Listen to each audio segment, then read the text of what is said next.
Shalom Bapak Ibu Saudara-saudara sekalian, kita kembali di hari Jumat yang indah ini.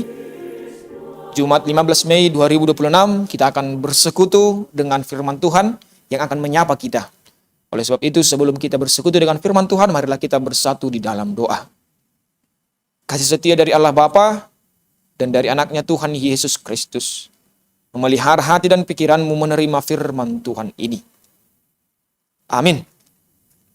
Bapak Ibu Saudara-saudara sekalian, firman Tuhan yang menyapa kita dan menjadi fondasi kehidupan kita menjalani hari ini terambil dari Ester 2 ayat yang ke-17. Demikianlah firman Tuhan.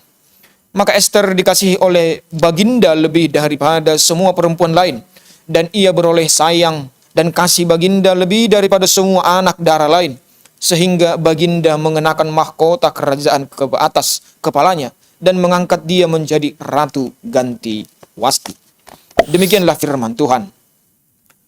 Bapak Ibu Saudara-saudara sekalian, tema yang saya angkat dari renungan ini adalah kita sedang diposisikan. Sebagaimana Ester sedang diposisikan, bukan sedang diangkat. Diposisikan itu bisa di kiri, di kanan, di atas, atau di bawah, atau dimanapun. Namun diangkat itu jelas memang sedang dinaikkan ke atas. Namun saya hendak menekankan bahwa hidup kita ini sedang diposisikan oleh Allah. Bukan serta-merta langsung diangkat. Ester dalam firman Tuhan ini dikasihi oleh baginda lebih dari semua perempuan yang lain. Dan dia dikenakan mahkota kerajaan atas kepalanya dan diangkat menjadi ganti ratu pasti. Konteks yang kita lihat, Bapak Ibu Saudara-saudara sekalian, kita tentunya tidak bisa berpegang hanya pada teks ini. Kita harus melihat teks sebelumnya dan juga beranjak ke teks-teks selanjutnya agar kita lebih memahami apa pesan yang hendak diberikan oleh teks ini kepada kita. Konteksnya adalah bukan kejadian yang tiba-tiba mengapa Ester dikasihi dan diberikan mahkota sedemikian. Jika kita membaca pada ayat yang sebelumnya 15 dan 16, Ester mendapat kasih sayang dari semua orang, bukan hanya dari baginda, tetapi dari semua orang. Ia tidak meminta apapun selain yang dianjurkan. Dia tidak meminta apapun lebih dari apa yang dikasihi oleh orang-orang tersebut. Dan apabila kita melihat ayat ini sekarang, ayat yang sekarang, baginda juga mengasihinya, bahkan memberikan mahkota di kepalanya dan menggantikan Ratu Wasti. Dan ayat selanjutnya, di pasal yang sama, yaitu ayat yang ke-20, Ester masih menyembunyikan identitasnya sebagai orang Yahudi. Ester masih menyembunyikan identitasnya sebagai orang Yahudi. Kunci di balik cerita ini sesungguhnya adalah di Ester pasal 4 ayat yang ke-14. Dikatakan di situ, siapa tahu mungkin justru untuk saat seperti inilah engkau beroleh kedudukan sebagai ratu. Apa maksudnya Bapak Ibu Saudara-saudara sekalian? Posisi Ester baru akan dimaknai penuh saat Kristus datang. Saat Kristus datang, bukan saat Kristus datang. Tentu ini adalah perjanjian lama.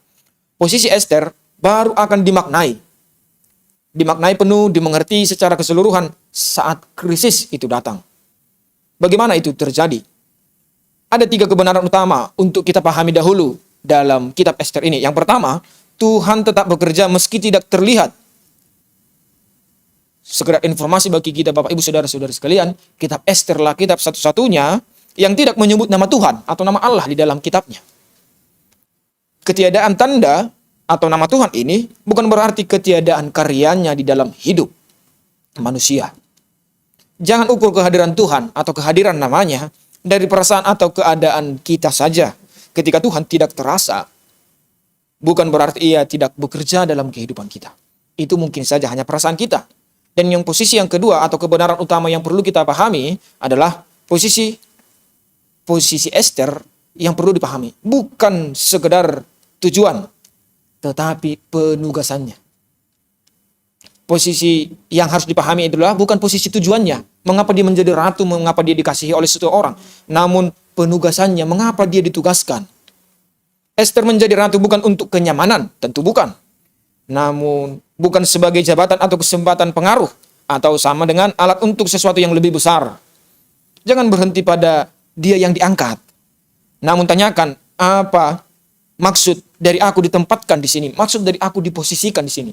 Itulah mengapa saya sebutkan temanya adalah diposisikan, bukan sekedar diangkat. Jangan langsung bangga ketika mungkin diberikan mahkota. Oh, aku sedang diangkat. Tanyakan, apa maksud dari mahkota ini diberikan kepadaku? Apa maksud aku ditempatkan di posisi ini?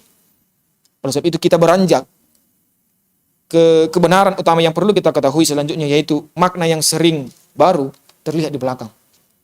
Sering sekali makna itu kita pahami ketika keadaan itu berlangsung lama. Atau bahkan di ujung.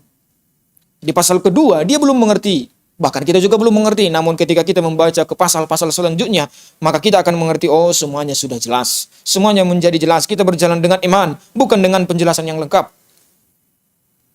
Itulah yang perlu kita pelajari. Inti dari keadaan teks, keadaan hidup Esther ini. Mungkin kita bingung saat ini. Kita berjalan dengan iman dalam kehidupan kita ini. Bukan dengan penjelasan yang lengkap. Oleh sebab itu Bapak Ibu Saudara-saudara sekalian, yang perlu kita refleksikan dalam kehidupan kita ini, di hari ini dan juga ke hari-hari yang akan datang, perlu kita pertanyakan sebagai refleksi dalam kehidupan kita, dalam hati dan pikiran kita. Apakah saya hanya percaya Tuhan saat semuanya sudah jelas? Atau ketika kehidupan kita enak diberikan, ketika berkat itu diletakkan atas kepala kita dan atas pundak kita, kita langsung tinggi hati. Posisinya langsung tinggi nih. Keadaannya sedang tinggi, sedang diberkati. Atau apakah kita seperti Esther yang masih menutupi posisinya itu, masih mencari tahu apa maksud dari pemposisian ini. Dan yang kedua yang perlu kita refleksikan adalah apakah saya menganggap posisi saya sekarang hanya kebetulan. Dan yang ketiga adalah jika Tuhan menempatkan saya saat ini di sini, di pekerjaan ini, di lingkungan ini, di keluarga yang ini, apakah saya siap untuk bertanggung jawab?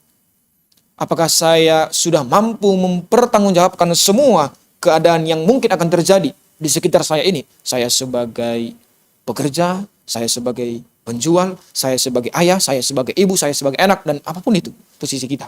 Apakah kita mampu bertanggung jawab? Dan inti pesannya adalah Tuhan dapat menempatkan seseorang di posisi tertentu. Itu jelas benar.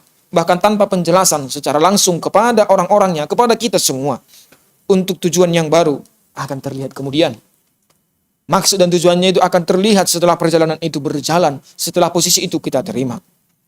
Sehingga, Bapak Ibu Saudara-saudara sekalian, untuk mengakhiri renungan ini, penjelasan ini, di teks renungan kita Esther 2 ayat yang 17, terlihat seperti keberhasilan semata.